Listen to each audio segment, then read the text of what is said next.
Baik, baiklah, bismillahirrahmanirrahim. Assalamualaikum warahmatullahi wabarakatuh. Waalaikumsalam warahmatullahi wabarakatuh. Teman-teman semua, teman-teman Facebook, kembali lagi di program kita ya. Program kita Bedah Buku bersama saya, Asari, sebagai host yang sudah masuk ke episode ke-9. Teman-teman Facebook semua, selamat datang dan selamat menyaksikan live streaming di beranda Facebook saya, dan pembicara kita sudah hadir nih di sebelah, namanya Ustadz Suhendri. Kalau nama Facebooknya Suhendri Trapis. Jadi teman-teman kalau misalkan mau nge-invite menjadi teman itu sangat bisa ya. Baik, teman-teman semua, teman-teman Facebook, malam ini tema kita spesial. Spesial, kenapa spesial? Karena ya ini adalah sebuah materi yang bukan hanya sebagai saya pribadi yang ya agak berat gitu ya kalau buat saya nih materinya. Karena harus dibarengi dengan praktek kan gitu. Iya. Ini berbicara mengenai hipnotafis yang dua istilah yang sangat mengundang interaksi luar biasa dari halayak ramai. Apalagi sempat beberapa waktu yang lalu di Malaysia itu sangat hot sekali pembahasan tentang hipnotis itu haram.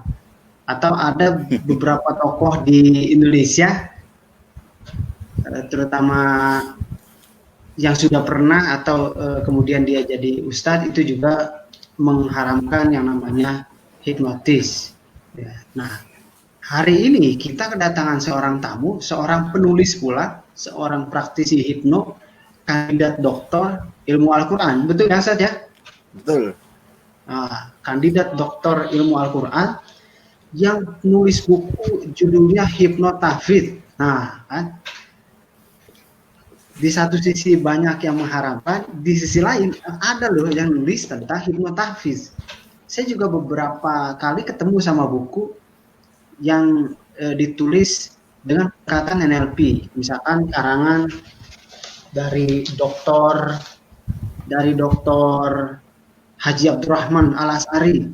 Dia seorang pengajar Al-Quran di sebuah pondok pesantren Kebumen, doktor ilmu Al-Quran. Kemudian saya juga punya buku itu disertasinya seorang mahasiswa S3 dan dosen ilmu qiraat di Universitas Islam Madinah tentang NLP juga. Ini luar biasa. Kenapa luar biasa? Dikala isu yang menerpa bahwa hipnosis, kemudian NLP itu haram, kemudian ada seorang ustadz di Indonesia, kandidat doktor, yang nulis buku Hipnotafis. Ini luar biasa. Siapakah yang nulis? Tentunya sudah hadir di hadapan teman-teman semua, Ustadz Suhendri. Nah, kaitan dengan buku kita akan gali, kita akan ngobrol-ngobrol dengan beliau gitu. Sebetulnya apa sih yang dimaksud dengan hipnotafis, terus dalamannya kayak gimana, apa enggak nyinggung akidah gitu ya.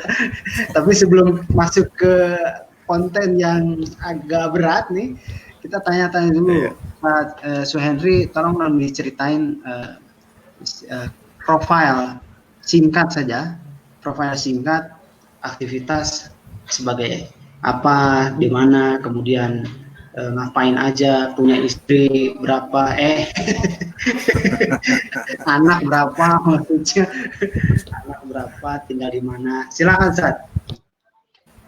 Baik, terima kasih Coach Asari. Bismillahirrahmanirrahim. Assalamualaikum warahmatullahi wabarakatuh. Ya, kedengeran ya Ustaz?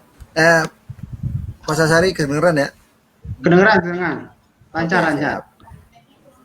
Ya, perkenalkan saya Suhendri Abu Fakih sebenarnya nama penanya ya, Coach Asari ya. Kalau di Facebook memang Suhendri Terapis. Pasti baik yang nanya tuh. Bahkan teman-teman SMA pun yang kenal saya, kok namanya Suhendri Terapis. Emang nama di KTP saya, di jasa maupun di akte memang cuma Suhendri sebenarnya. Di Facebook biar ada cantolan sedikit. Itu waktu buat Facebook 2009 ya. Kenapa pakai terapis? Karena pas saat itu saya memang lagi menggeluti dunia terapi sebenarnya. Lagi maraknya SEF tuh, Coach Asari, Spiritual Emotional Freedom Technique ya. Jadi memang saya sendiri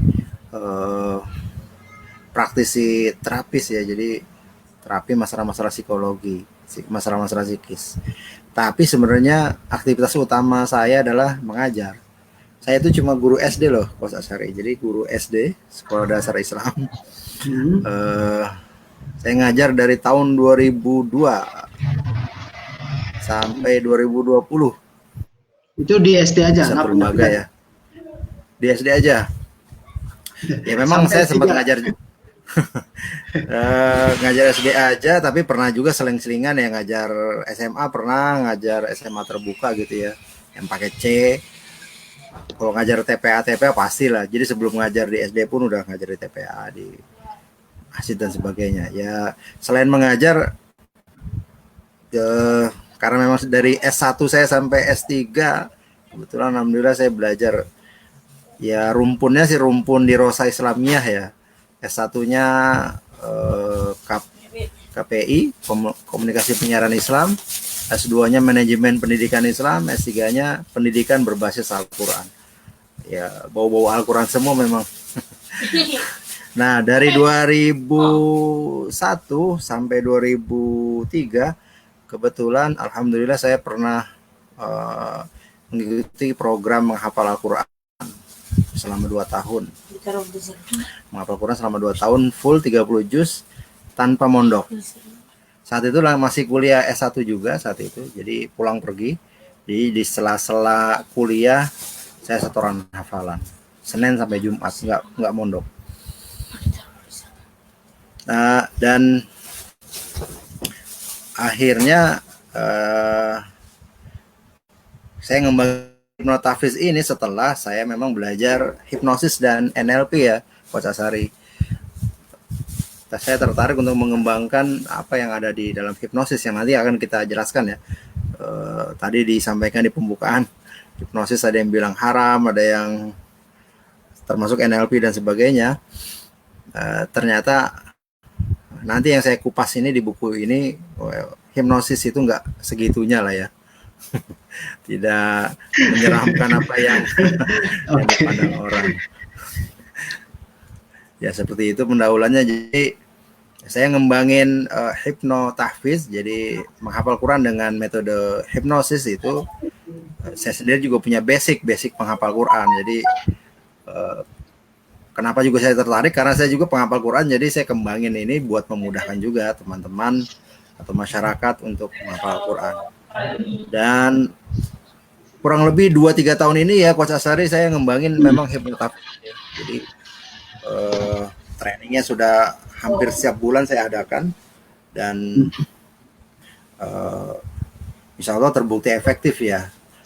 Walaupun memang ada juga yang sempat komen gitu kan, nanti saya jelaskan lebih detail, sempat komen membandingkan teknik hipnotahfiz dengan pondok pesantren penghafal Quran, yaitu bukan apple to apple. Kalau training sehari 2 hari dibandingin sama yang pondok, ya beda hasilnya dong. Makanya nanti bukan beda hasilnya. Kalau membandingin, bandingin dengan pondok saya dengan proses menghafal dengan hipnotahfiz, ya berarti kan fair ya, sama-sama menghafal di pondok. Saya dengan hipnotahfiz, yang lain silakan pakai metode yang lain, kita bandingkan, itu baru fair. Kalau membandingin training sehari 2 hari dibandingin sama yang di pondok, ya itu nggak fair, karena training kan nggak mungkin ngapal semuanya. Betul. Iya, karena nggak mungkin ngapal 30 juz kan, paling sebagai apa sih, latihan aja ya Coach ya, cuma berapa halaman misalnya, gitu sih. Itu pengantarnya. Jadi aktivitas saya, sungguhnya saya guru SD. Walaupun memang baru sepekan ini saya resign sebenarnya dari ngajar. Ya, jadi memang saya ingin memfokuskan juga nih ke dunia training dan uh, motivasi gitu ya, terutama hipnotafis dan grafologi juga, dan juga kelas menulis. Jadi saya tuh guru, terapis, trainer, penulis juga. Ya gitu Profesinya Coach, banyak lah. dulunya perkenalannya. Iya. Sudah menikah atau Alhamdulillah. belum? Terus anaknya berapa? Sudah menikah dengan 2 anaknya. Anaknya Oke. 2 maksudnya. Dan istrinya 1. Oke. Iya, Terima kasih. Itu profil singkatnya ya teman-teman.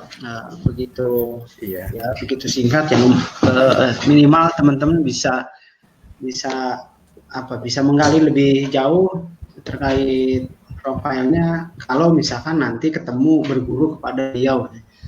Nah, oke, kita masuk ke konten nih, Ustadz Henry. Kita masuk ke konten. Sebetulnya apa sih yang dimaksud dengan hipnotafis? Boleh diterangkan panjang lebar juga nggak apa-apa supaya pemahaman orang terbuka gitu mengenai tadi keseraman antara hipnosis, hipnotis, kemudian momok menakutkan NLP yang sehingga menggeser akidah. Ini kok bisa dipakai buat hipnotafis? Gimana caranya? Gimana posisinya? Siap. Baik, terima kasih Coach Asari. Bismillahirrahmanirrahim. Teman-teman semuanya, jadi malam ini kita akan bahas tentang hipnotahfidz yang tadi disampaikan di pendahuluan, disalahpahami ya sebagian, entah sebagian besar atau sebagian kecil nih Coach ya. Jadi sebagian masyarakat sebagian lah ya, yang menganggap hipnosis itu sesat lah ya, katanya mengganggu akidah lah, terus apa lagi kemarin bahkan dikait-kaitkan dengan Freemasonry atau apa gitu ya Coach ya, macam-macam ya. Jadi yang nggak pengikut setan lah apalah segala macam ya. Nauzubillah min dzalik ya. Kadang ada yang begitu, serem banget. Iya, ada yang sampai kayak gitu emang. Saya sendiri pernah lihat videonya di YouTube itu pernah lihat. Kemarin juga sempat Coach Farid juga ya sempat bahas juga ya. Beliau iya, juga betul. sempat di Malaysia juga, atau sempat bikin YouTube-nya juga. Jadi ya menyeramkan juga sih labeling seperti itu ya. Padahal kalau kita sederhanakan saja, sebenarnya hipnosis itu gambarannya seperti ini ya. Hipnotafis berarti kan hipno dan tahfiz, berarti dia penggabungan 2 kata. Ya, kita bahas hipnosisnya itu. Sebenarnya sederhananya hipnosis kan perubahan tingkat kesadaran ya, Coach Asari ya. Ya, jadi penembusan faktor kritis pikiran sadar diikuti dengan diterimanya suatu pemikiran atau ide serta sugesti tertentu. So, sederhananya itu. Misalnya contoh ya, coba teman-teman semuanya ya angkat tangan kanannya. Oke. Ngikutin saya kan? Iya, ada. Ya sederhananya hipnosis itu teman-teman mengikuti sugesti pemikiran yang saya berikan, ya kan? Nanti ada tes sugestivitas ya Coach Asari ya. Jadi bagaimana sugesti itu bisa diterima oleh si penerima pesan itu. Jadi dia masuk ke dalam ranah hipnosis. Jadi diterimanya itu dalam posisi dia berada dalam gelombang alfa dan theta. Jadi menurunkan gelombang otak. Jadi nanti kaitannya dengan gelombang otak. Ya ini gambaran otak manusia ya yang sungguhnya penembusan faktor kritis itu di sini ya. Jadi dari tingkat kesadaran gelombang beta menuju bawah sadar di alfa dan theta. Jadi hipnosis bermainnya di alam bawah sadar, memasukkan sugesti dan diterima suatu ide. Tapi kita nggak bahas sejarah hipnosis ya coach ya, jadi kita lewat Iya. aja, kita skip aja, lanjut. Nah ini ya saya Nah, sedikit ini, nyinggung ini ya, mitosnya ini ya, nah mitos ini nih. hipnosisnya itu. Nah, ini yang penting. Karena sebagian, bukan, iya sebagian tadi yang bilang itu hipnosis itu adalah ilmu sihir klinik. Jadi mungkin dulunya ya, memang sempat beredar ya, kalau di Indonesia kan ada ilmu-ilmu gendam kayak gitu ya, yang pakai mantra-mantra gitu ya. Bahkan dulu sempat ada acara TV-nya ya. Ada. Nah, Nah, iya, tapi perlu diingat teman-teman, orangnya pun udah taubat ya. Iya kan. Kalau nggak mudah-mudahan. salah, ya mudah-mudahan beliau udah nggak praktek itu lagi. Kalau mudah-mudahan sih ya, mudah-mudahan taubat beneran gitu. Jadi kalau itu memang lebih kepada sihir klinik ya. Atau nganggapnya, wow, karena sihir ya pasti ngelibatin jin ya. Serem juga nih Nah, slide-nya ya. ini nih. Iya. Waduh, Nah, nyelangap begitu. disangkanya katanya melibatkan jin. Wah, ini bahaya banget ya. Jujur, ini yang paling menggelikan buat saya ya. Jadi tuduhan-tuduhan ini, yang tuduhan yang satu ini yang paling buat saya nggak berdasar ya. Kenapa? Pertama, saya dari S1 sampai S3 kuliah agama ya, alhamdulillah ya. Mondok juga, terus ngafal Quran juga. Selama saya ikutin training hipnosis dari basic sampai advance ya coach ya, sampai bahkan ngambil CI. sertifikat instruktur ya CI, saya nggak pernah nemuin tuh praktek manggil jin gitu ya, atau apa gitu. Oke. Kalau ada praktek kayak gitu pasti udah saya tolak dari awal gitu ya. Atau misalnya ada yang menyangka itu masuk ke bawah pikiran gitu, kemudian itu dipengaruhi ya, dibisikin oleh setan juga gitu ya, alasannya gitu ya. Mau pikir-pikir ya aneh juga. Saya ya gini-gini ustadz juga kan ya. Gini-gini. Udah pasti nih ustadz. Ya udah pasti. Dan saya kebetulan ngeterapis selain pakai SAFE, NLP dan sebagainya gitu ya, quantum touch. Saya juga peruqyah juga, bisa ngeruqyah. Kalau dalam praktek kayak pakai jin, ya pasti ada reaksi lah ya. Jadi saya tahu gitu ya, kalau ada kita memberikan sugesti, kemudian kita melakukan hipnosis kepada klien kita misalnya ya, terus dia kemasukan jin atau apa, ya masa kita nggak tahu sebagai peruqyah. Saya kan sebagai peruqyah, nggak ada tuh sisi-sisi yang kayak gitu ya. Jadi sangat berbeda atau jauh lah. Jadi tuduhan-tuduhan itu dari faktanya sesungguhnya. Ya karena mungkin tadi dikaitkan dengan ilmu yang pakai sihir tadi ya, gendam tadi itu ya. Betul. Yang berikutnya menganggap hipnosis itu membongkar rahasia. Ini juga gara-gara ada juga di TV ya, yang punya gitu kan. Bongkar-bongkaran. Padahal itu kalau kita tahu ya coach ya, itu hypnostage ya. Iya. Ya lagi pula itu hypnostage ya, yang sebagian besar kita tahu lah itu bisa disetting lah ya. Iya. Artinya hiburan aja sebenarnya, itu bagian dari hiburan ya pada yang kayak gitu-gitu. Tapi tujuan belajar hipnosis bukan mau bongkar rahasia gitu kan. Walaupun bisa aja sih coach ya, bisa aja ya. Bisa aja ngerubah nama, ngerubah apa, bisa aja sih gitu kan. Tapi bukan untuk itu sih jauh lah untuk itu hipnosisnya. Kemudian jadi hilang ingatan habis di hipnosis, dia jadi kayak gini, jadi gila gitu ya. Enggak. Ini mitos-mitosnya yang disebar gitu ya oleh pemahaman tertentu atau orang-orang tertentu. Berikutnya lagi, ya ini ngikutin perintah seterusnya. Padahal sesungguhnya ketika menghipnotis, misalnya nih dalam hari ini kita menghipnosis gitu ya, kita misalnya contohnya tadi yang buat bongkar rahasia ya coach ya, atau apa gitu ya, menjadikan apa, itu nggak serta-merta terus-terusan bahkan bertahun-tahun kan, nggak kayak gitu ya. Jadi seolah-olah ngikutin kita terus gitu ya, nggak kayak gitu. Itu pelet dong. Itu pelet ngikutin terus. Nah yang berikutnya mitosnya berbahaya. Jadi karena tadi anggapannya yang pertama ya, pakai ilmu sihir, kemudian mengundang jin, jadi dianggap berbahaya, jadi harus ditinggalkan. Nah, ini mitos-mitos ya. Jadi kenapa harus dibahas? Karena seperti ini. Kemudian juga tidak sadar kembali. Wah, pas ditidurkan dalam kondisi trans gitu ya. Di bawah sadar, kemudian dia nggak bisa bangun lagi. Gitu kan. Itu mah pingsan ya atau meninggal itu ya.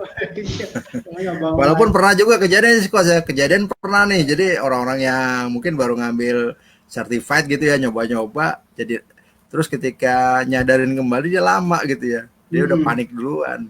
Bisa jadi ada juga yang begitu memang. Ada juga yang begitu, agak lama. Saya sendiri pernah gitu, coba praktek gitu. Sempet juga tuh agak lama, enggak lama sih ya, cuma biasanya kan cepet ya, tapi ini reaksinya lama buat sadar kembali gitu kan. Ya, itu sempat kaget juga, tapi alhamdulillah sih nggak apa-apa sih. Artinya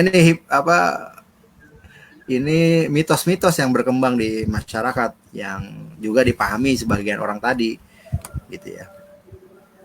Nah gitu Coach, itu pendahuluannya. Jadi saya lanjutin dulu apa gimana nih? Enggak apa-apa, lanjutin aja. Lanjut aja, siap. Ya.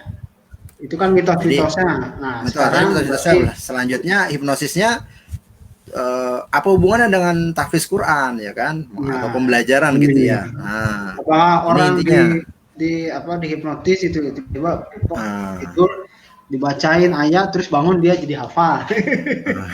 Enak bener gitu. Enak bener gitu ya. Nah, enak bener kalau kayak gitu. Jadi di hipnotis, kamu bisa hafal 30 juz, bangun-bangun, wah hafal semuanya. Wah, hafal 30 juz. Jin berarti nih. Langsung itu lah berbondong-bondong itu yang daftar hipnotis kayak gitu. Oke. Jadi terkait dengan pembelajaran, hipnosis itu digunakan untuk meningkatkan daya ingat, kreativitas, dan merobohkan mental block. Nah, jadi 3 kata kuncinya itu sih sebenarnya, sehingga hasilnya proses belajarnya menjadi optimal. Jadi kreativitas, daya ingat, dan mental block. Nah 3 kata kunci ini menjadi yang saya bongkar dalam hipnotahfiz, dalam menghafal Quran. Nah, jadi kita masuk ke hipnotahfiznya ya. Jadi hipnotahfiz sebenarnya sederhananya adalah teknik menghafal Quran dengan kombinasi hipnosis dengan metode hipnosis. Apa yang dikombinasikan? Kan gitu ya. Yang pertama kita mainnya di sugesti kan. Tadi kan hipnosis kan memberikan sugesti ya Coach ya. Supaya diterima idenya gitu kan. Nah, hipnotahfiz pun yang pertama itu sugesti karena menghafal Quran ya. Saya tanya dia. Ini kita langsung masuk ke sini dulu. Benarkah Al-Quran itu bisa dihafal oleh semua orang Islam? Nah, gimana menurut jangankan orang Islam gitu, orang non Islam pun ada yang hafal Al-Quran. Nah, orang non Islam tuh bisa hafal Quran kan? Dalam sejarah siapa di Indonesia? Snop Hugronya ya. Iya betul. Ya jadi misionaris ya, yang penyebab perang di Aceh, perang Padri di sana ya. Itu ngacauin itu, dia misionaris non Muslim tapi bisa hafal Quran. Artinya orang non Islam aja bisa hafal Quran, apalagi orang Islam. Apalagi yang punya agama. Apalagi punya agama. Tapi masalahnya, apakah semua orang Islam itu percaya dia bisa hafal Quran? Oh, berarti pertanyaannya apakah setiap umat Islam itu percaya, gitu ya? Oke. Poinnya di situ berarti. Poinnya di situ karena sebagian dari kita, sebagian besar kaum muslimin menganggap yang hafal Quran memang dia orang pilihan Allah ya. Jadi kata Nabi dalam hadisnya kan, innallaha ahliyina minan nas, sesungguhnya Allah memiliki keluarga dari kalangan manusia. Kemudian para sahabat bertanya, hum ya Rasulullah, siapa itu mereka ya Rasulullah? Kemudian qala, Nabi bersabda, ahlul Quran ahlullah wa khassatuh. Ahlul Quran itu, ahli Al-Quran itu adalah keluarga Allah dari kalangan manusia dan orang-orang pilihannya. Ya gara-gara hadis ini pemahamannya jadi menganggap yang hafal Al-Quran itu orang-orang khusus aja, pilihan. Padahal, nah ini padahalnya ya. Padahal ya. Sugestinya, padahal. Nih, saya kasih ayat. Bahkan nih ayat ini jadi pembuka di buku saya, slide saya di Hipnotafiz. Jadi ayat itu apa? Di surat Al-Qamar ayat 17. Walaqad yassarnal Qur'ana lidzikri fahal mim mudzakir. Dan sesungguhnya kami telah mudahkan Al-Qur'an untuk menjadi pelajaran atau untuk dipelajari. Maka fahal mim mudzakir. Lalu siapa yang mau mengambil pelajaran atau siapa yang mau belajar? Ayat ini diulang 4 kali loh Coach Asari. Jadi ayat 17, ayat 22, ayat 32 dan 40. Jadi 4 kali diulang. Di Al-Quran itu di dalam Al-Quran, di dalam Al-Quran di dalam surat yang sama, di surat Al-Qamar. Ayat 17, 22, 32, 40. Diulang 4 kali. Nah, ini buat teman-teman aja sebagai intermezzo, sebagai tambahan juga, bahwasanya ayat-ayat di Al-Quran itu yang diulang lebih dari 3 kali, itu para mufassirin, para ahli tafsir menyebutkan berarti ayat-ayat tersebut adalah ayat-ayat yang harus diperhatikan. Penting diperhatikan kan. Contoh, surat yang paling banyak diulang itu adalah surat Ar-Rahman. Ada sebuah ayat diulang berkali-kali ya. Fabi ayyi ala'i rabbikuma tukadziban. Ya, dan nikmat Tuhanmu, nikmat Rabbmu yang mana lagi yang kamu dustakan. Itu diulang 32 kali. Banyak banget ya. Wah, itu luar biasa, itu banyak. Luar biasa. Itu kalau kita baca surat Ar-Rahman itu makanya banyak yang nangis kan. Kalau kita dengar aja baca surat Ar-Rahman pada nangis. Imam baca fabi ayyi ala'i rabbikuma tukadziban. Jadi Allah nyebutin banyak nikmat. Memang itu setelah ungkapannya itu nikmat Allah yang mana lagi yang kamu dustakan, Allah sebutin semua nikmat tuh. Allah turunkan hujan dari langit, Allah tumbuhkan tumbuh-tumbuhan, Allah ada lautan yang nggak bercampur kayak gitu ya. Sampai itu jadi jadi sains juga ya, banyak ayat-ayat sains di sana. Allah terbitkan matahari dari timur, tenggelamkan di barat, ya gitu-gitulah. Jadi nikmat Allah yang banyak sehingga Allah kasih ungkapan nikmat Allah yang mana lagi yang kamu dustakan. Kemudian ada lagi surat Al-Mursalat juz 29. Itu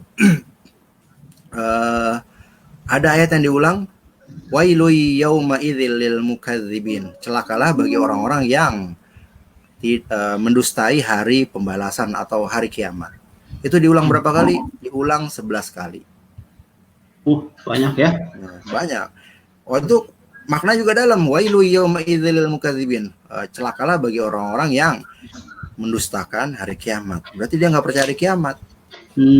Kalau bahasa orang Islam berarti dia kafir kan. Rukun Islam itu salah satu rukun iman itu salah satunya percaya kepada hari berbangkit ya, hari kiamat. Kalau nggak percaya hari kiamat itu batal keimanannya. Makanya dia rukun iman ada 6. Makanya jangan salah, jadi teman-teman yang muslim terutama yang Ahlussunnah wal Jamaah itu ada 6 rukun imannya. Jangan salah. Kalau kurang 1 ya dia bukan Ahlussunnah wal Jamaah. Iya beneran Coach. Karena ada aliran yang lain ya. Ada aliran yang lain, mereka rukun iman ada 5. Ya beda ya. Dan urutannya dan isinya juga pun berbeda. Ya itu sih bukan bahasan di sini sih ya. Iya ya. Nah, itu diulang 11 kali. Nah, berikutnya ayat ini diulang 4 kali. Menarik ya di surat Al-Qamar. Walaqad yassarnal Qur'ana lidzikri fahal mim mudzakir. Dan sungguh kami mudahkan Al-Qur'an untuk dipelajari. Fahal mim mudzakir. Lalu siapa yang mau mengambil pelajaran? Siapa yang mau belajar? Ya, kalau bahasa sederhananya ya. Ini Al-Quran udah gue mudahin nih, bahasanya ya, bahasa ini ya sehari-hari. Gue udah mudahin Al-Quran nih. Lu mau belajar apa enggak? Gitu. Itu kata kunci itu. Sebenarnya ini sugesti loh, Coach.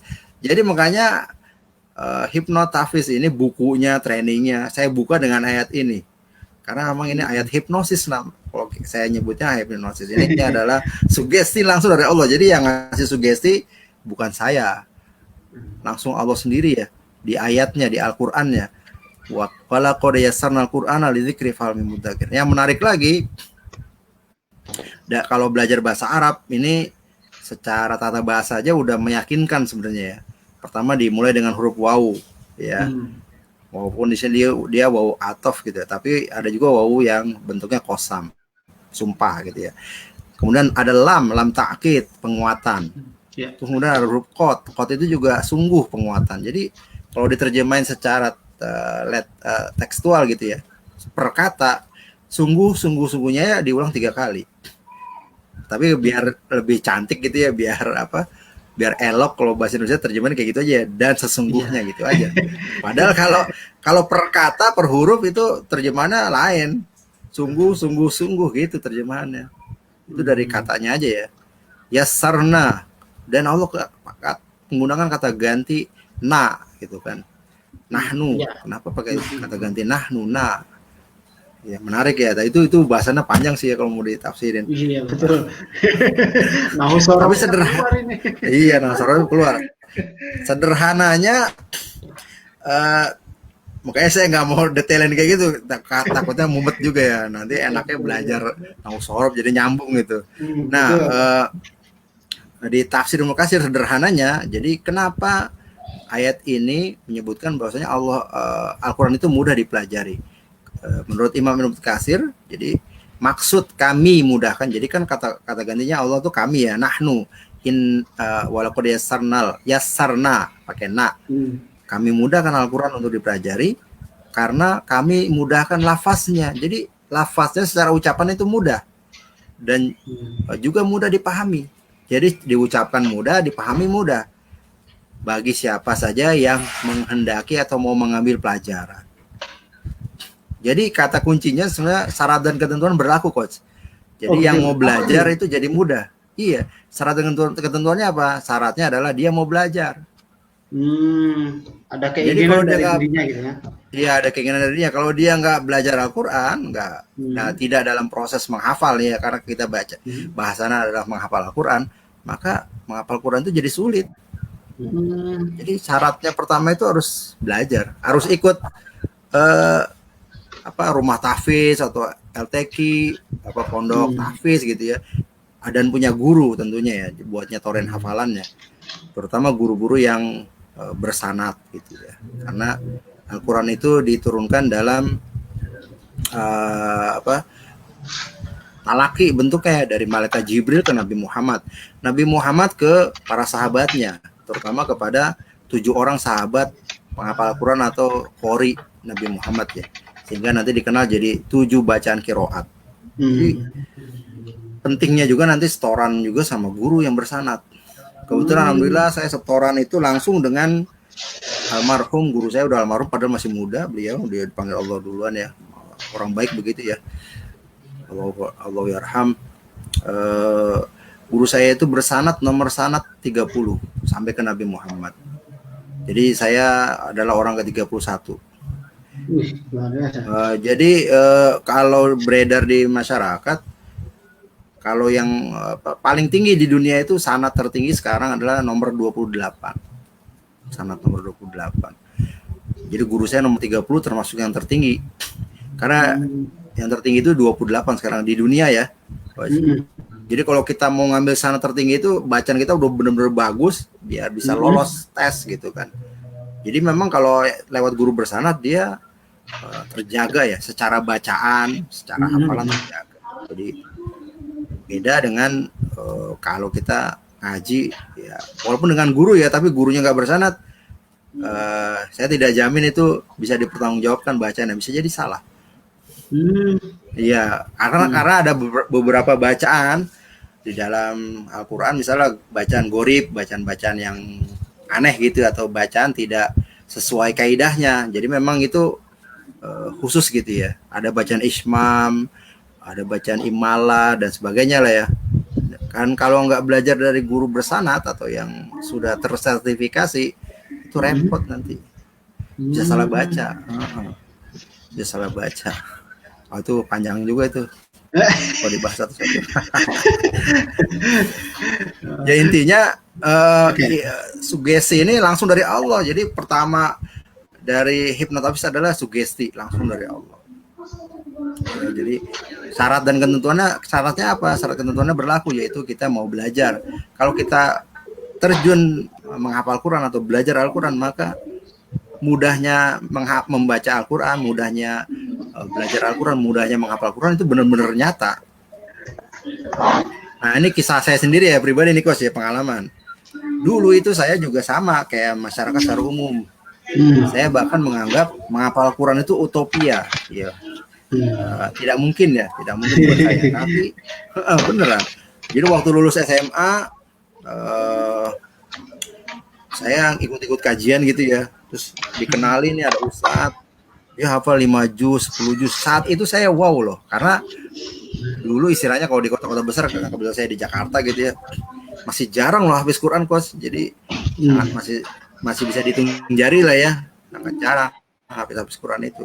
Kalau di daerah di pondok-pondok tahfiz mah banyak jelas ya, kayak di Kudus ya kan, atau Rapiak itu banyak lah ya yang ditanya. Tapi kalau di Jakarta masih jarang istilahnya, masih bisa dihitung jari lah ya. Nah, saya nganggap saya nggak mungkin. Nah, pas 2090 tahun 99 saya tahun 98 saya lulus SMA, 99 kemudian ngafal Quran sendiri tuh. Baca sendiri, ngafal 3 juz gitu kan. Juz 30, 29 dan 28. Tapi saya nggak yakin karena nggak punya guru kan. Jadi sama teman aja setoran, saling simak setoran aja. Lalu saya ikut LTK itu di Al Hikmah di Jakarta, di Mampang, Jakarta Selatan. Iya, paham. Masjid Al Hikmah. Terkenal jadi gitu ya? Masjid Al Hikmah. Iya, ya, itu termasuk awalan di Jakarta gitu ya, yang terutama dakwah Al-Quran gitu ya. Nah, saya belajar di sana, ikut langsung kelas tahfiz gitu kan, terima tes. Memang kebetulan lagi itu ada program dari beasiswa, jadi memang free saat itu, di beasiswa dari WAMI ya. Gratis tuh 2 tahun, jadi kuliah ngapal Qurannya gratis tuh. Nah, pas tadi saya bilang utopia ya, ngapal Quran tuh susah atau nggak mungkin buat saya. Tapi waktu saya ikut program itu, jadi kebetulan ngafalnya nggak dari juz 30 atau dari belakang, tapi ngafalnya dari depan, dari juz 1. Pas saya ngafal dari juz 1 kan surat Al-Baqarah ya, Coach ya. Iya, Al-Fatihah, Al-Baqarah. Panjang. Dan tahu nggak, waktu saya setoran surat Al-Baqarah itu jumlahnya 2 juz 4 lembar, atau kalau digenepin 2 juz setengah lah ya, 2 juz setengah. Itu saya setor surat Al-Baqarah itu cuma 1 bulan. Oh gitu. Di 1 bulan. Itu 1 bulan seminggu gitu. Singkat atau yang cukup lama bagi? Ya singkat lah. Saya juga amazing sendiri. Saya merasa kaget juga. Kok surat terpanjang ya? Al-Baqarah itu surat terpanjang di Al-Quran, 286 ayat. Ada satu ayat terpanjang juga, ayat 282, satu halaman full yang tentang ayat utang piutang. Itu saya hafal sebulan ya, lebih dikit adalah sebulan 1 pekan gitu ya.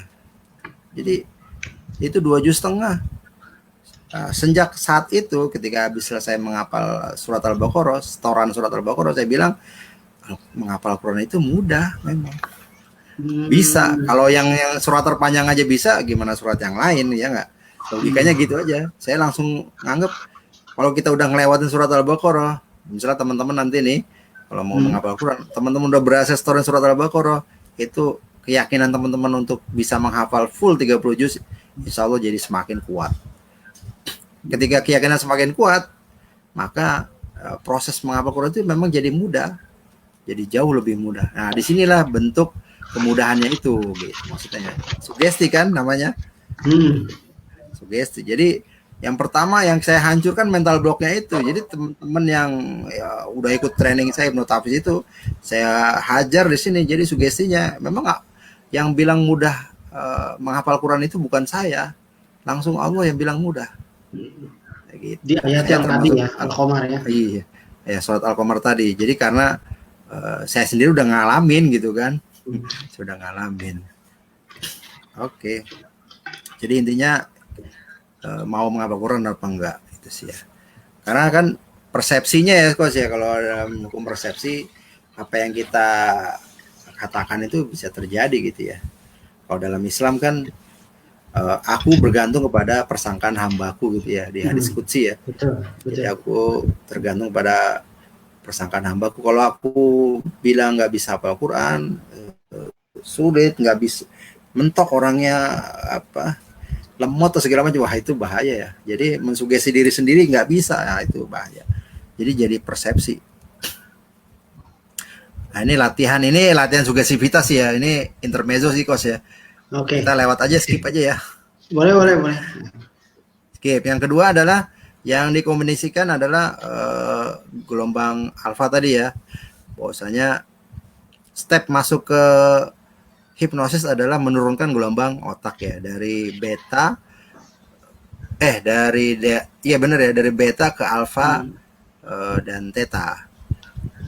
Lalu apa hubungannya dengan tahfiz Quran ya kan? Hubungannya. Itu dia. Nah ini menarik, ini kisah nyata loh. Jadi ada di tafsir Kasyaf ya. Ini kisah nyata yang dialami Ali bin Abi Thalib. Apa itu kisahnya? Bahwasanya Ali bin Abi Thalib itu pernah kena anak panah di kakinya atau daerah betis gitu ya. Lalu beliau sakit banget gitu ya. Kemudian dipanggillah tabib untuk mencabut panahnya itu. Jadi tapi beliau minta saat apa? Saat sholat. Saat sholat dicabut panahnya dan tidak terasa. Ini menarik ya Coach ya. Kata kuncinya nih ya. Ali bin Abi Thalib radhiyallahu anhu, beliau itu dicabut anak panahnya ketika sholat. Konon ini riwayatnya beliau lagi sholat asar saat itu. Jadi dicabut anak panahnya dan tidak terasa sakit. Kenapa bisa tidak terasa sakit? Ternyata dia sholat berada dalam kondisi alfa, gelombang otaknya trans ya, berada dalam alfa, zona alfa ke theta gitu ya, trans, khusyuk kalau bahasa Islamnya. Saking khusyuknya nggak terasa sakit. Saking khusyuknya nggak terasa sakit. Nah inilah sebenarnya hipnosis kan itu ya. Makanya ada dikembangkan teman-teman misalnya yang instruktur ya, kembangin hipnokhitan ya kan. Hipnosis buat sunat dengan pakai hipnosis. Hypnobirthing, teman saya kemarin yang instruktur CI juga, beliau ngembangin hypnobirthing, lahiran dengan hipnosis. Menarik ya, nggak pakai bius kan? Iya betul. Asal mau apa enggak gitu kan masalahnya. Ada juga, bahkan saya dengar ada yang hipno apa ya? Dentis apa namanya gitu, buat gigi ya, cabut gigi nggak pakai obat tuh, coba pakai hipnosis, berani apa enggak tuh? Nggak tahu juga. Ya makanya kan tinggal masalahnya dia mau menerima sugesti apa enggak kan gitu ya Coach ya. Jadi ya, tergantung orangnya, kalau dia nggak nerima bahaya juga, di hipnosis dia terima dicabut teriak lagi. Nah, kenapa menghafal Quran itu berada pada zona trans ini ya, berada zona alfa. Ada juga kisah kemarin itu, ada videonya beredar viral itu, ada anak kecil yang dibedah di anestesi. Dia itu korban, saya lupa ini perang di Palestina atau di Suriah gitu. Jadi kena runtuhan rumahnya ya, yang kena bom. Itu harus dijahit kan lukanya ya. Lukanya menganga itu, ada videonya. Itu dijahit tanpa anestesi ya, dibedah tanpa bius. Anak itu ngapain? Anak itu murojaah hafal Quran. Dia sambil murojaah, dia dijahit lukanya. Kayak gitu ya. Jadi itu nggak terasa. Sama ya kisahnya dengan Ali bin Abi Thalib. Ini kisahnya di zaman dulu ya, di zaman Nabi. Ya ini anak kecil ini ada di zaman kita.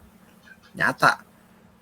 Dia murojaah hafalan Qurannya nggak pakai bius, karena memang kondisinya darurat kan, nggak ada bius, nggak ada peralatan sederhana, dan ya alat jahitnya juga kan bukan alat jahit yang standar mungkin ya penting buat itu ya.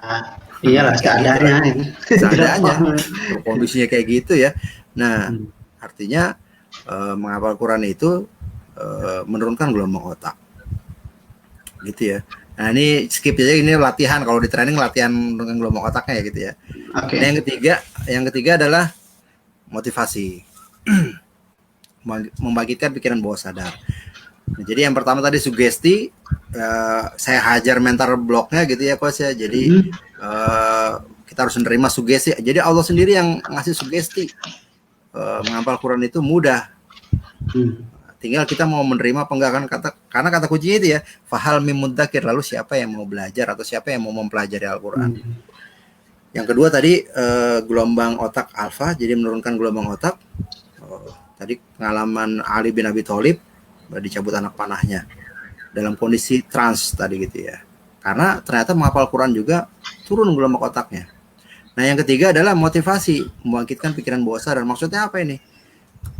Nah, karena sesungguhnya manusia itu kan punya motivasi ya, Coach ya, punya alasan gitu ya. Kenapa dia melakukan sesuatu? Yang terkenal kan teori hierarki kebutuhan gitu ya.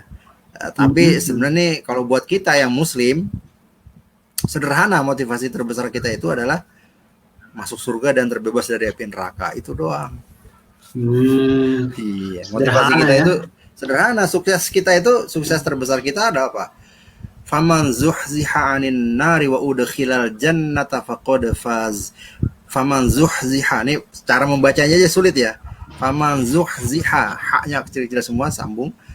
Faman zuhziha 'anin nar, barang siapa yang dihindarkan atau dijauhkan dari neraka, wa udkhilal jannata, dan dimasukkan ke dalam surga, faqad faz, sesungguhnya dia adalah orang yang sukses.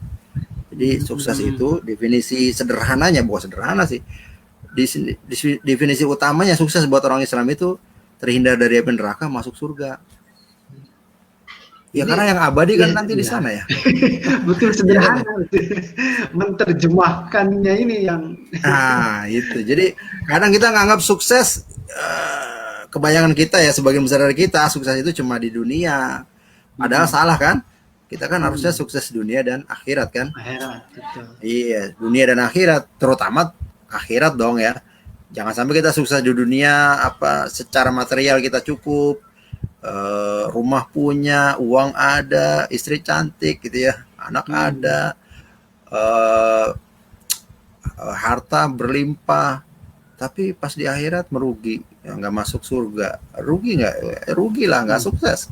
Makanya doanya bagi teman-teman juga yang pernah umroh gitu ya, ketika tawaf, bukan salah satu, doa yang paling sunnah itu cuma satu, selebihnya bebas kan. Doa waktu tawaf itu macam-macam, bebas, mau baca apa aja boleh sebenarnya. Tapi yang dicontohkan Nabi cuma satu doanya. Doanya apa? Doanya diabadikan di Al-Quran juga kan, doa sapu jagat. Rabbana atina fid dunya hasanah wa fil akhirati hasanah wa qina adzabannar. Itu kan dibaca dari Rukun Yamani sampai Hajar Aswad. Kan gitu, waktu muter gitu ya. Itu doang doanya, selebihnya mau baca doa apa aja bebas ya, bebas. Nah, jadi motivasi terbesar kita itu masuk surga. Nah, masalahnya masuk surga itu pintunya banyak. Masuk neraka sama pintunya banyak. Masuk neraka pintunya banyak. Nah, masuk surga pintunya 8, masuk neraka pintunya 7. Banyakan masuk surga sebenarnya. Oh gitu. Iya, pintu neraka tuh ada 7. Pintu surga ada 8. Beda ya. Pintu surga itu ada 8. Jadi salah satu pintunya adalah menjadi ahli zikir atau ahlul Al-Quran. Itu satu pintunya. Kan ada pintu babur royan, pintu orang-orang yang berpuasa. Ini ada pintu ahli zikir atau ahli Al-Quran, atau ahli ilmu. Ada lagi babus sholat, pintu orang-orang yang sholat. Babu haji wa umroh, pintu haji dan umroh. Babu sedekah, ya zakat dan sedekah. Kemudian ada juga pintu orang-orang yang mampu menahan amarah, ya kan. Yang ketujuh ada pintu yang orang-orang pilihan, yaitu orang-orang yang masuk surga tanpa hisab. Yang kedelapan pintu apa? Yang kedelapan adalah pintu berbakti kepada kedua orang tua. Tapi itu posisinya di tengah. Kalau berbakti birrul walidain itu di tengah posisinya, yang lain kanan kiri. Ya kita nggak tahu ya posisinya yang sebelah mana aja urutannya itu, karena kan hadisnya juga riwayatnya berbagai macam gitu ya. Yang pasti yang jelas berbakti kepada kedua orang tua tuh ada di tengah pintunya. Nah, yang menarik pintu ahli Quran itu, ahli zikir, salah satunya ada di sana, pintu masuk surganya. Makanya saya mengajak atau kita semuanya memotivasi diri kita tuh ya sederhananya, emang sukses itu ya masuk surga. Ya masuk surga itu caranya gimana? Cari pintunya, masuknya lewat mana? Kan ini makanya kalau tahfiz Quran salah satu pintu masuk ke sana.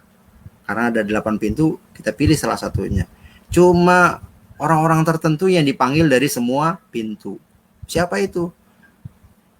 Itu sahabat Nabi Muhammad SAW. Beliau adalah Abu Bakar radhiyallahu an.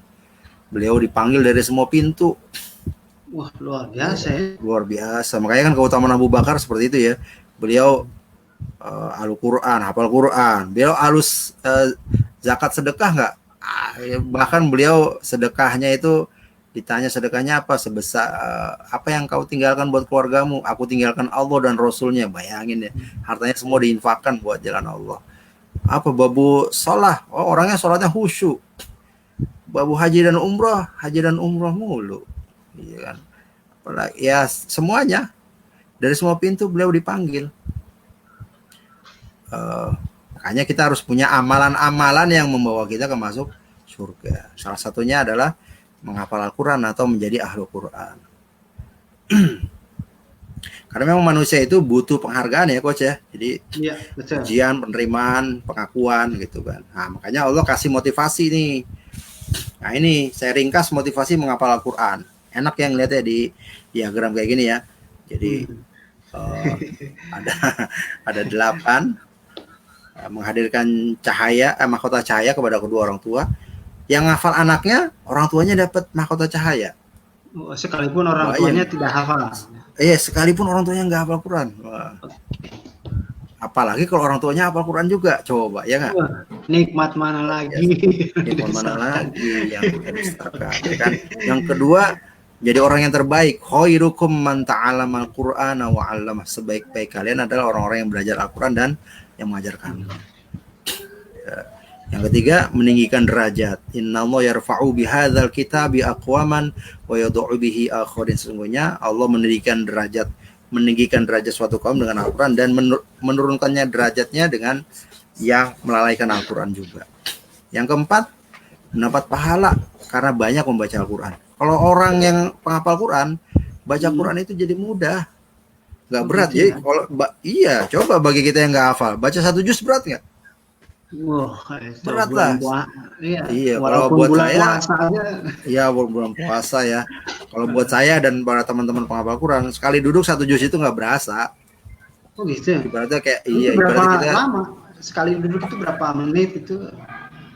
Kalau santai aja cuma 40 menit ya, standarnya ya. Santai 40 menit. Kalau mau cepat dikit, hadar itu 20 menit. Bacaan tartil itu 40 menit, 1 juz. Makanya teman-teman pernah dengar ya, Imam Syafi'i kan? Imam Syafi'i itu beliau di bulan Ramadan menghatamkan Al-Quran itu 60 kali. Artinya sehari itu 2 kali hatam. 2 kali hatam ya. 2 kali hatam. Gimana caranya? Caranya adalah gini, beliau itu kan hafiz Quran. Beliau hafal Quran dari umur 7 tahun. Nah, saya bilang nih, kalau hafal Quran berarti dia dapat banyak pahala kan karena membaca Al-Quran. Imam Syafi'i itu cara membaca Al-Quran adalah pagi itu hatam sekali, pagi sampai maghrib gitu ya. Kemudian ada isya, sholat tarawih, sampai menjelang sahur dia hatam sekali. Jadi 2 kali. Caranya gimana? Kok bisa kayak gitu? Hitungannya kayak gini ya teman-teman. Kalau bacaan Al-Quran itu 1 juz 20 menit, maka membaca 30 juz itu berarti 20 kali 30 berapa tuh? 600 menit. 600 menit ya. 600 menit itu berapa jam? 10 jam. Puasa kita berapa jam? 12,5 jam kan? 12 jaman. Berarti masih ada sisa waktu 2 jam kan? Buat sholat zuhur, sholat asar ya nggak? Buat istirahat sebentar gitu, ke kamar mandi atau gimana gitu kan? Pas nggak? Pas. Malam juga gitu. Jadi selepas isya, habis buka, iftar gitu, sholat isya. Nah, baca 30 juznya lagi dalam sholat tarawih. Begitu, sampai menjelang sahur. Makanya beliau itu khatam Al-Quran sehari 2 kali. Udah kayak makan ya, sehari 2 kali. Sahur dan berbuka gitu kan. Iya, sahur dan berbuka. Itu kalau orang nggak hafal Quran nggak bisa kayak gitu, yakin, dijamin. Iya. Ya, kalau udah hafal Quran 1 juz itu cuma butuh waktu 20 menit. Bahkan bisa lebih cepat dari itu, tapi yang standarnya yang di jam bacaannya terjaga itu ya 20 menitan. Hadar bacanya. Lebih cepat dari tartil. Kalau tartil kan agak pelan gitu ya. Itu aja 40 menit. Tapi kalau hadar 20 menit, separuhnya lebih cepat. Nah, yang kelima, menjadi pemelihara Al-Qur'an. Jadi kalau kita menghafal Al-Qur'an berarti kita jadi bagian dari pemelihara Al-Qur'an. Nah, karena Al-Qur'an itu mukjizat Nabi Muhammad ya, menariknya memang Al-Quran itu terjaga sampai hari kiamat kan. Nggak ada yang bisa memalsukan. Kenapa? Karena saya pasti teman-teman juga pernah dengar kan kalau ada Al-Quran misalnya salah cetak, satu huruf aja salah, itu banyak protes loh. Iya betul. Tawan. Dibalikin Ya, lagi. karena dibalikin lagi, langsung disita, dibakar gitu karena salah. Banyak yang ngafal, jadi tahu ada yang salahnya gitu ya. Jadi orang terjaga Al-Quran itu. Beda dengan kitab-kitab sebelumnya. Kenapa kitab-kitab sebelumnya, para rasul sebelumnya kitabnya itu tidak terjaga karena umat Nabi terdahulu tidak menghafal kitabnya. Itu bedanya ya dengan umat Islam ya. Itu salah satu hikmah kenapa Al-Quran itu terjaga sampai hari kiamat, karena umat Islamnya sendiri dihafal. Iya. Okay. Taurat itu nggak ada yang hafal kecuali Uzair. Itu pun Uzair hidup setelah Nabi Musa, jauh setelah Nabi Musa. Gara-gara dia hafal, akhirnya apa? Malah dituhankan kan? Uzairuni benullah. Kalau kata Bani Israel, berkata Bani Israel bahwasanya Uzair itu anak Allah. Wah, gara-gara hafal Taurat. Gara-gara dia doang satu-satunya yang hafal Taurat, selebihnya enggak. Makanya Taurat akhirnya dipalsukan kan, dia perjanjian lama ya. Injil gimana? Sama, nasibnya juga sama. Injil nggak dihafal oleh sahabatnya Nabi Isa. Mungkin dihafal, tapi setelah tuh di bawahnya sahabat Nabi Isa nggak ada yang hafal kan? Hilang kan akhirnya. Palsukan akhirnya kan. Nah, beda dengan Al-Quran. Al-Quran para sahabat itu ngafal semua nggak? Para sahabat itu sebagian besar saya yakin menghafal. Sebagian besar tuh hafal 30 juz itu. Ya, bisa sebagian besar. Terus kemudian generasi setelahnya hafal juga. Generasi tabi'in, muridnya sahabat. Generasi berikutnya lagi, tabi'ut tabi'in, muridnya para tabi'in, hafal juga nggak? Hafal. Pokoknya banyak. Ya, kayak gitu.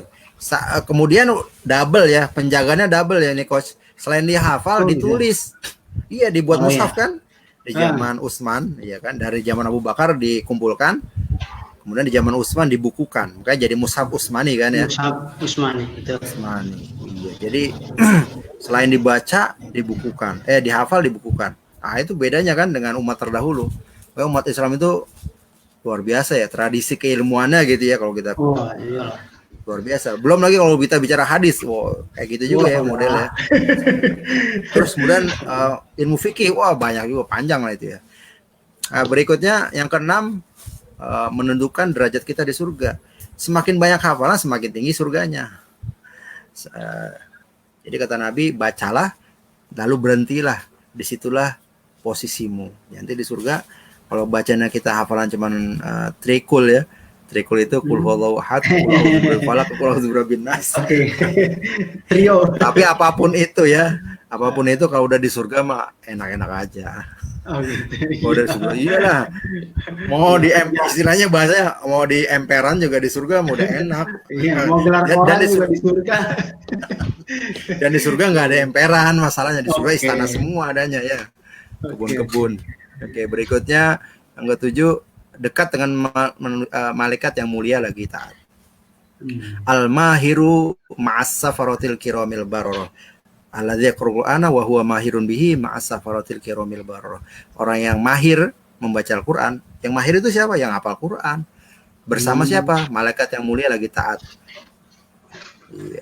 Berikutnya yang terakhir yang udah saya tadi bacakan di awal. Sungguhnya Allah itu punya keluarga dari sisi manusia, menjadi orang pilihannya. Siapa itu? Orang yang hafal Quran. Jadi orang hafal Quran itu keluarga. Padahal Allah nggak punya anak, nggak punya istri, nggak punya anak. Tapi Allah bilang dia punya keluarga. Nabi Muhammad bilang Allah itu punya keluarga dari kalangan manusia. Siapa keluarganya? Keluarganya itu adalah Ahlul Quran dan termasuk orang-orang pilihannya. Luar biasa. Ini dalilnya ya. Tadi kan ini chartnya, ini dalilnya ya. Saya skip aja. Tadi kan udah saya sebutin semua. Yang terakhir itu jangkar pikiran. Jangkar Jadi, pikiran. Jangkar pikiran, bahasa ininya apa ya, Coach? Anchor ya. Anchor. Anchor. Anchor. Iya. Anchor ini apa? Sebenarnya fungsinya kalau di hipnoterapis nanti fungsinya sebagai pengingat dan penyemangat ya, Coach ya. Jadi dia kan bisa gerakan bentuknya ya, dengan kata-kata juga ya, dengan gerakan dan kata-kata, dengan jempol misalnya, dengan kepalan tangan, dengan begini macam-macam lah ya kodenya. Nah sambil nanti kita masukin dalam kondisi trance gitu ya, kalau lagi di training ya, kita masukin dalam trance, kita masukin tadi yang ketiga yang motivasi. Jadi motivasi juga masuk di situ satu paket. Kemudian kita masukin juga membentuk anchor gitu ya, jangkar pikiran. Jadi untuk pengingat gitu ya, pengingat dan penyemangat. Jadi kalau lagi malas nih, kan lagi ngapal Quran, nanti godaannya banyak ya. Jadi terutama malas ya. Iya, terutama malas. Jadi kan sabar itu salah satunya adalah sabar dalam ibadah kan. Sabar dalam ketaatan. Sabar dalam ketaatan itu apa puncaknya? Puncaknya adalah menghafal Al-Quran. Karena kalau sabar dalam sholat masih jauh lebih mudah loh dibanding sabar menghafal Quran. Percaya nggak? Iya. Ya, kita latihan sholat nih, kita sholat. Sholat kan cuma begitu aja istilahnya. Ya memang berulang ya, tapi lamanya nggak lama. Coba menghafal Quran. Ya, sholat paling lama berapa? 30 menit paling. Menghafal Quran, coba proses menghafal satu halaman berapa lama? Standarnya nih, saya aja standarnya menghafal, ini manusia normal ya Swat ya, dan saya ngalaminnya, satu halaman itu kita butuh waktu 30 menit. Satu halaman 30 menit itu baca apa langsung hafal? Ngafal. Sudah baca dan hafal memang 30 menit. Standar ya, itu hafal. Walaupun hitungannya sih lancar, walaupun bisa hilang kalau nggak diulang lagi ya. Iya, satu halaman 30 menit. Bayangin kalau kita nggak sabar duduk 30 menit. Udah tinggalin itu. Nggak hafal-hafal, mentok gitu. Mentok.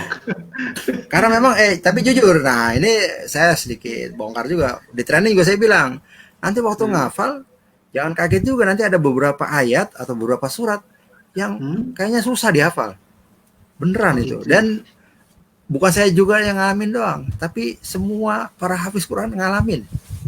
Jadi ketemu ada surat-surat tertentu ya, sengaja saya skip, saya nggak kasih tahu nama suratnya, biar nanti ngerasain sendiri. Jadi ternyata sama yang saya alamin. Saya kan nanya sama teman-teman yang penghafal Quran juga, surat apa? Oh ini sama ternyata ya. Jadi ketika ngapal surat itu ada kesulitan tersendiri. Saya sendiri pernah ngalamin ini, misalnya di juz 5 saya waktu surat An-Nisa. Surat An-Nisa itu kan akhir ayatnya dia mat iwat semua. Mat iwat itu yang fathatain berhenti ya. Innallaha kana ghafurur rahima, itu ya ada maknya. Innallaha kana 'aliyan kabira. Itu kalau nggak fokus bisa ketukar loh, Coach. Jadi semuanya belakangnya A semua kan? A semua ya? Iya, belakangnya A semua itu. Juz 5 itu isinya begitu, surat An-Nisa terutama. Itu saya pernah nyetor ya. Udah sempurna nih satu juz. Itu saya hilang loh satu juz itu. Hilang jadi nggak hafal gitu? Iya, jadi berantakan. Kira saya store ulang lagi.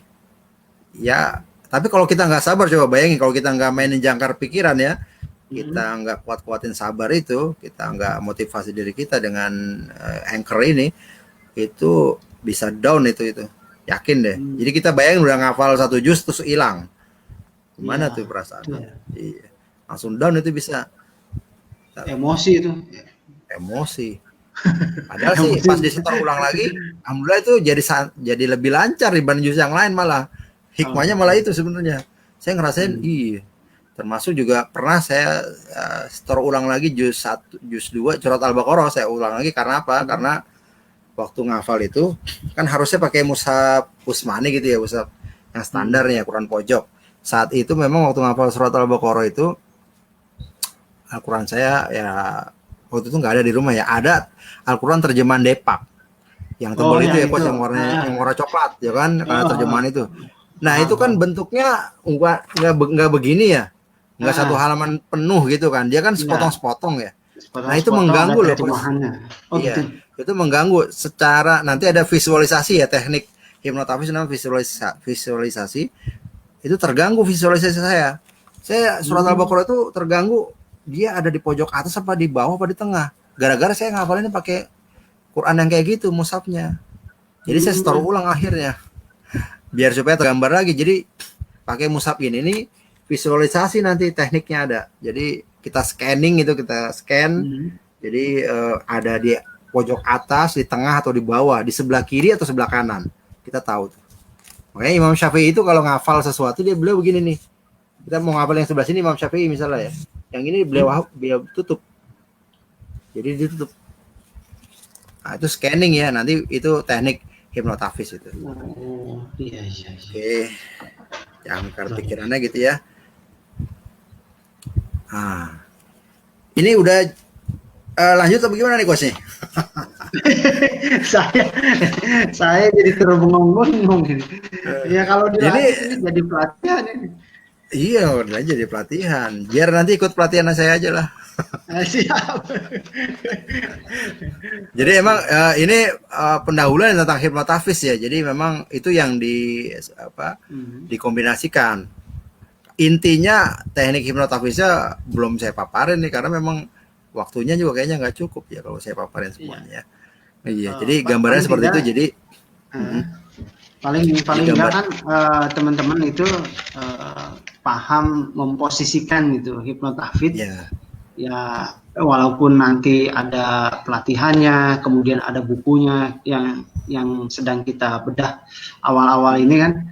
Karena ya tadi asumsi yang beredar di masyarakat bahwa hipnotis itu hipnotis itu haram, kemudian bisa menyesatkan akidah, menggunakan entitas lain. Dan ini sangat menarik ketika saya perhatikan penjelasan Ustadz, terus saya perhatikan juga slide-slide yang dimunculkan, ternyata memang ada dalil-dalil atau hujah-hujah yang begitu sangat dekat dan tidak seseram itu gitu loh, tidak seseram itu. Dan ternyata memang diposisikannya sebagai knowledge gitu ya, pengetahuan, sebagai teknik gitu, sebagai teknik, knowledge, atau how to-nya, bagaimana sih caranya menghafal Al-Quran. Hipnosis itu posisinya sebagai itu aja kalau yang saya lihat dari tadi penjelasan Ustadz Suhendri itu. Nggak ada itu yang menggeser gitu akidah gitu tiba-tiba gitu. Ya tapi nggak tahu di luar sana juga ada para praktisi yang menggunakan knowledge yang sama di konteks yang berbeda. Itu lain soal, itu urusan mereka lah. Kan ada juga.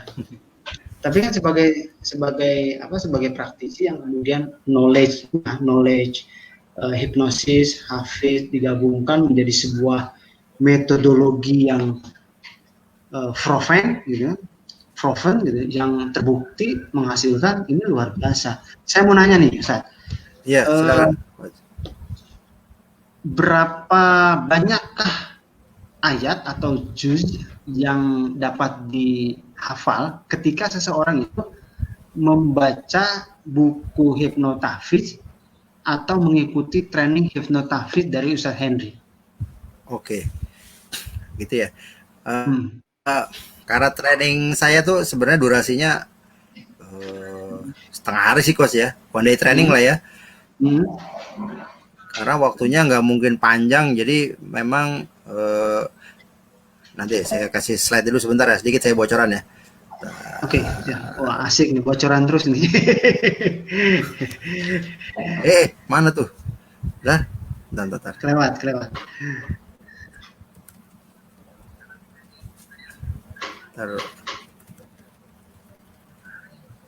Ntar coach. Kok balik lagi ya? Di scrolling aja itunya, slide-nya.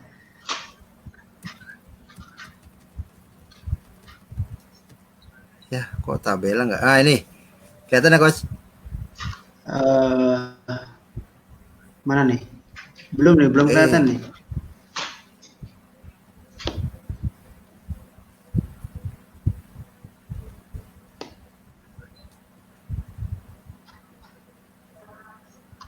Belum kelihatan ya? Belum kelihatan. Bentar.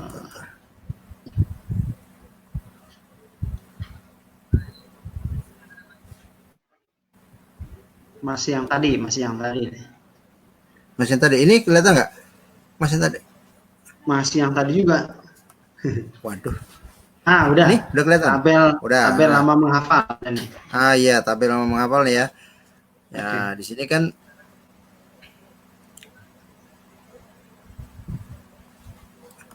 Oke, di situ ada misalnya menghafal satu baris itu 30 tahun ya. Menghafal 2 baris. Jadi Al-Quran yang tadi saya tunjukin itu kan 15 baris ya ini.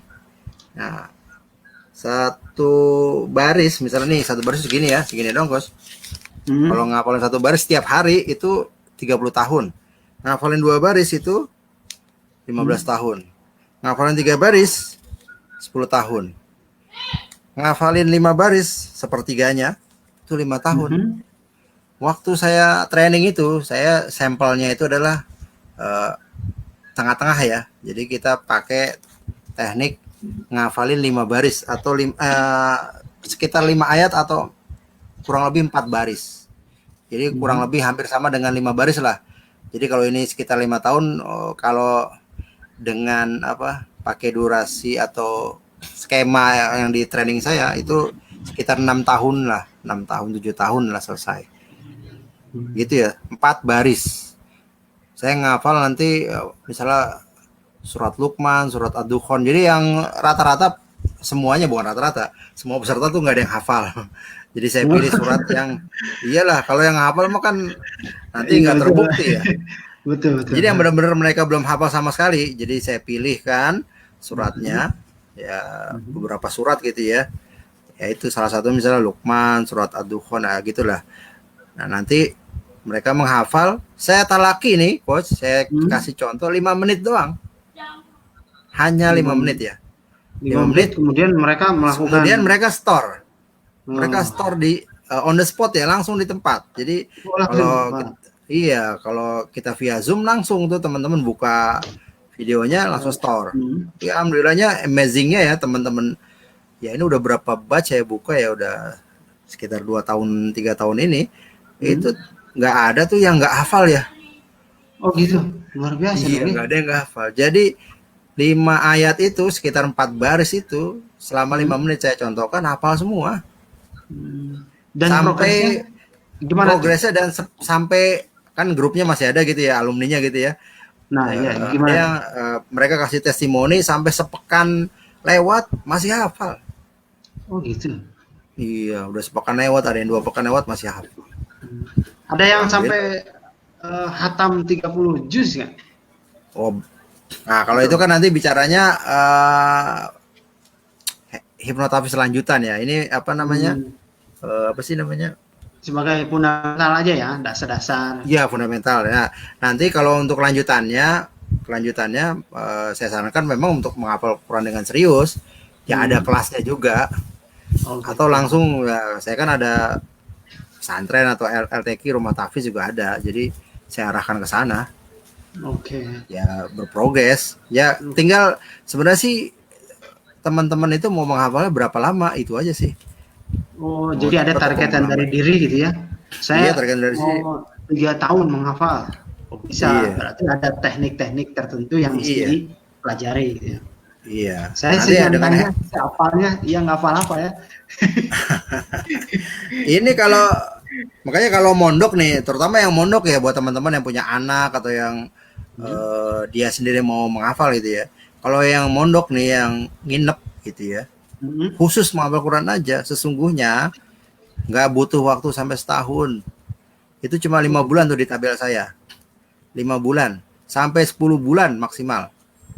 Itu cuma ngafal 1 hari sama 1 lembar. dikit coach itu. Saya dulu nyetornya tuh 1,5 halaman, itu nggak mondok loh. Saya dulu nggak Itu mondok ya, mondok ya.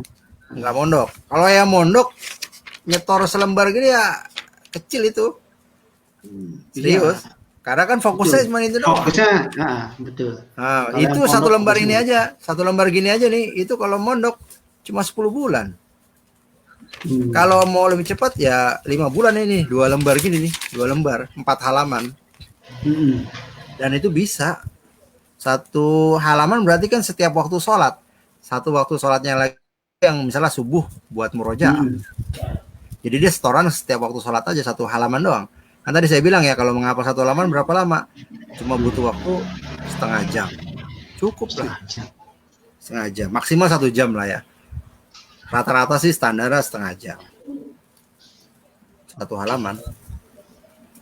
Ya luar biasa ya. Artinya keinginan kuat dari si penghafal Al-Quran ini sangat diperlukan gitu ya.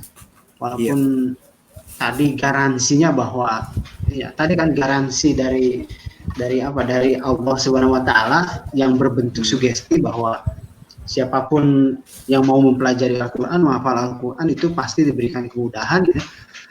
Iya. Tetapi tergantung juga pada keinginan atau semacam niat gitu ya, niat yang kuat dari si penghafalnya. Kalau niatnya kuat dari yang penghafalnya, maka jalannya pun akan dibukakan lebar gitu ya. Tinggal mau jalan yang mana nih, kan itu mau jalan mondok, mau ikutan training dulu gitu, atau mau baca buku hipnotafiz dulu, itu kan jalannya akan selalu terbuka. Kira-kira begitu ya Sad ya. Nanti kalau misalkan sudah terbangkitkan gairah untuk menghafalnya lebih tinggi lagi ke tingkat advance, maka perlu diseriusin ya dengan metode yang lain, misalkan tadi mondok gitu. Memang harus begitu. Kalau enggak ya sekedar ala kadarnya aja kan gitu. Iya. Ini berlaku nggak umur berlaku nggak? Ini dia menarik nih, pertanyaan menarik nih. 10 bulan, 5 bulan. Nah, umur seseorang dalam memulai menghafal itu berpengaruh nggak? Ada pengaruhnya tapi tidak sepenuhnya. Begitu. Ada pengaruh tapi tidak sepenuhnya. Nah ini sebagai bocoran, saya pernah studi banding ke rumah tahfiz di Bandung. Itu saya sengaja sama teman-teman tuh jalan, karena kan Bandung kemarin lagi macet bangun tol itu ya. Saya jalan sengaja jam 10 malam. Sampai subuh di jalanan, ternyata macet juga. Nggak ngaruh mau jalan pagi jalan malam. Nah, jadi saya sampai sana, singkat cerita, studi banding ya ceritanya. Itu di pondok itu ada ibu-ibu usianya 60 tahun. Usia 60 tahun ngafal Quran di sana itu 4 bulan. 4 bulan. Berapa juz ya? Dapat. Selesai 30 juz. Selesai 30 juz. Umur 60 tahun. Umur 60 tahun selesai selama 4 bulan. 4 bulan selesai 30 juz. Kan mondok. Kayak saya bilang kalau mondok mah ya jangan ditanya kan. Makanya kalau di mondok ngapal Quran berapa lama? Di pondok 2 tahun. Itu kelamaan. Itu namanya nggak efektif. Iya. Saya bilang kalau mondok ngafal selama 2 tahun, atau bahkan ada yang 3 tahun loh coach. Itu saya bilang itu nggak efektif. Efektif ngapain aja di pondok? Kecuali nih 3 tahun tapi dengan kualitas lancar banget gitu ya. Itu baru oke lah ya. Tapi kalau 3 tahun cuman hafal doang nggak lancar ya, itu namanya berarti itu nggak efektif waktunya. Karena sesungguhnya kalau mau hafal aja supaya hafal dulu ya setor dia itu 5 bulan cukup, 10 bulan 5 cukup. bulan mondok itu cukup ya. Cukup setengah tahun lah berarti ya 6 bulan lah ya kita genepin ya. 6 bulanan sampai setahun lah ya. Sisanya gimana? Kalau sampai 2 tahun dia mondok di situ, setahunnya berarti murojaah buat ngelancarin. Gitu. Buat ngelancarin banget. Tapi proses ngafalnya itu setorannya 30 juz itu cuma butuh waktu. Lebih cepat lebih baik prinsipnya. Oh gitu. Karena kalau ngafal Quran itu yang paling berat itu justru murojaahnya nanti. Ngulangnya itu. Ngulangnya ya, bukan proses menghafal pertamanya ya. Kalau proses menghafal itu malah gampang coach. Iya itu butuh nanti ekstra lagi tuh untuk murojaahnya, untuk ngulangnya. Nah, Oke, saat ini ada makanya itu kan pertanyaan nih. iya Ada silakan. pertanyaan masuk nih. Nah ini saya tampilin. Iya. Izin bertanya Coach, usia produktif menghafal Al-Quran. Dua, apakah usia 43 berpeluang menghafal Al-Quran? Tiga, persiapan apa secara pribadi untuk menghafal Al-Quran? Oke. Oke, siap. Pertanyaan pertama, usia produktif menghafal Quran. Usia produktif berarti usia emas ya menghafal Quran. Kalau dalam teori pendidikan, usia emas menghafal Quran itu usianya 7 sampai 22 tahun. Ya kita bicara usia emas ya. Itu hafalannya lengket, cepat dan lengket itu usia 7 sampai 22 tahun. 7 sampai 22 tahun. Kebetulan saya dulu ngapal Quran kan umur 21 sampai ya dulu saya ngapal Quran itu kebetulan umur 21 sampai 23. Ya, saya masih berada di usia emas ya. Dulu. Nah, terus bagaimana dengan usia di atas itu? Misalnya tadi pertanyaan 43. Ya, 43 tahun masih bisa nggak? Masih bisa. Tadi kan contoh saya ibu-ibu 60 tahun. Masih bisa asal mondok ya? Masih bisa asal mondok. Bukan asal mondok sih, asal ikut program menghafal. Oke, asal ikut program menghafal. Tinggal pilihannya kan, dia mau pilihannya mau pilihan yang cepat atau pilihan yang sedang-sedang aja atau lambat, ya kan?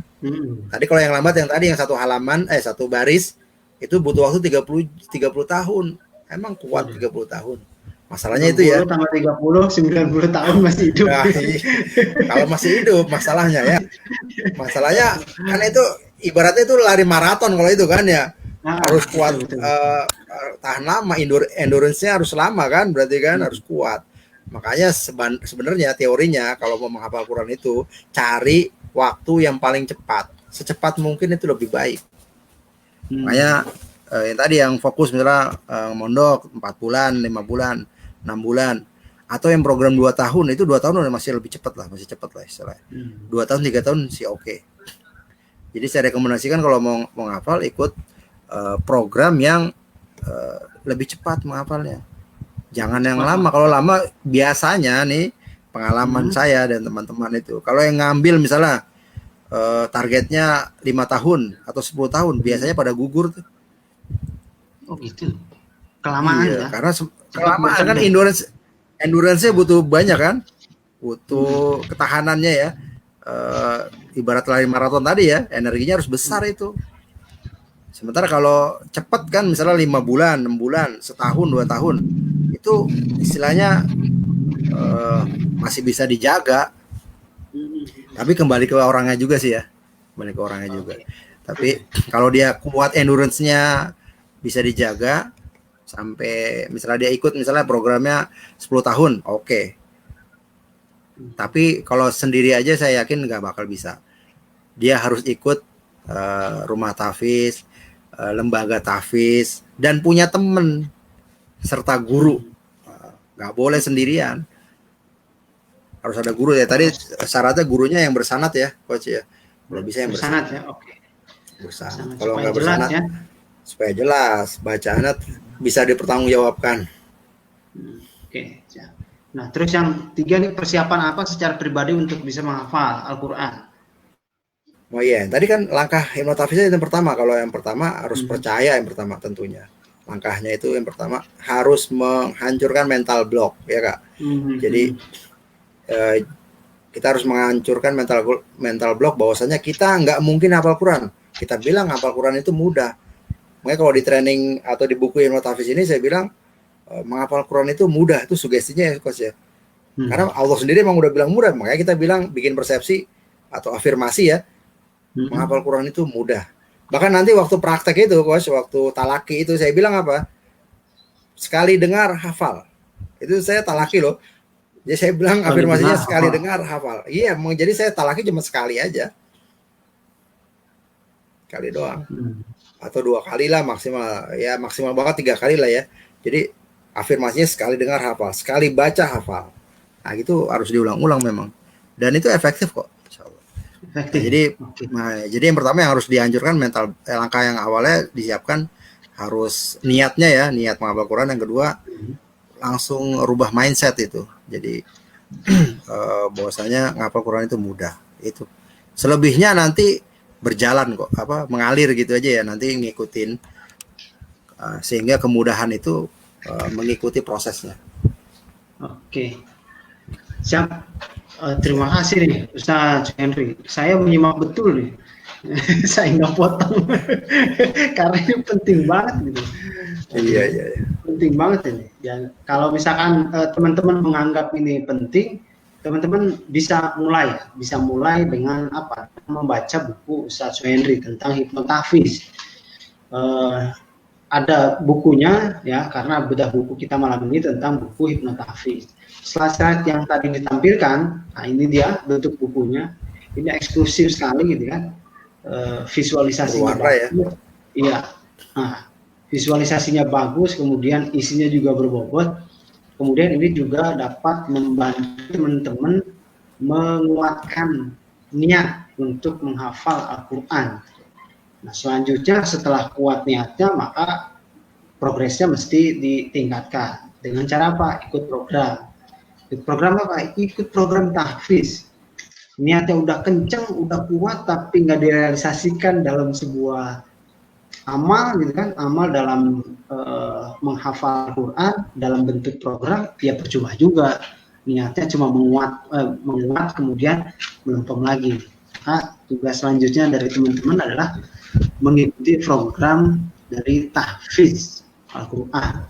Mau yang panjang waktunya, mau yang sedang-sedang, mau yang pendek, itu bisa dikonsultasikan dengan orang yang ahli tentunya. Kalau saya kan nggak ahli. Yang ahli siapa? Ustaz Henry. Jadi teman-teman kalau menanya program tahfiz apa yang bagus, rekomendasinya seperti gimana, tinggal tanya aja Ustaz Henry. Facebooknya terbuka. Di inbox aja. Di inbox. Apa bagaimananya gitu kan.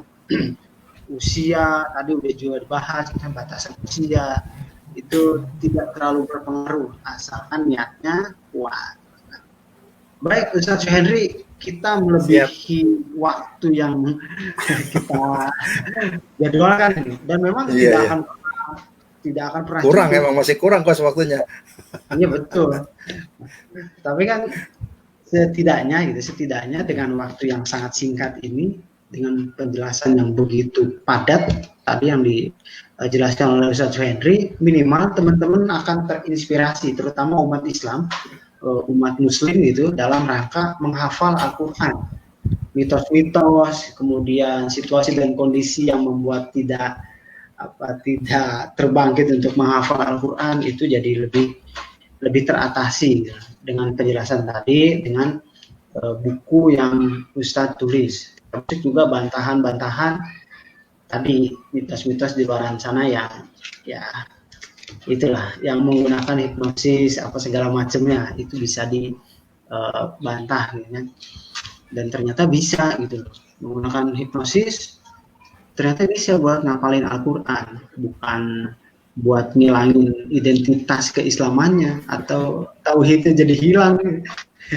Buat ngapalin Al-Quran aja gitu kan, keren ya. Sehingga umat Islam menjadi kuat semuanya gitu.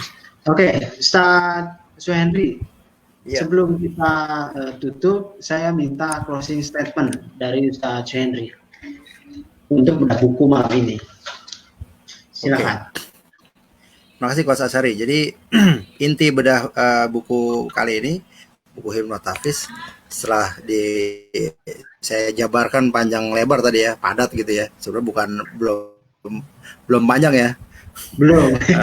Intinya adalah bahwasanya buku hipnotafiz ini atau training hipnotafiz ini mengajak pada umat Islam kita semuanya bahwasanya menghafal Quran itu mudah.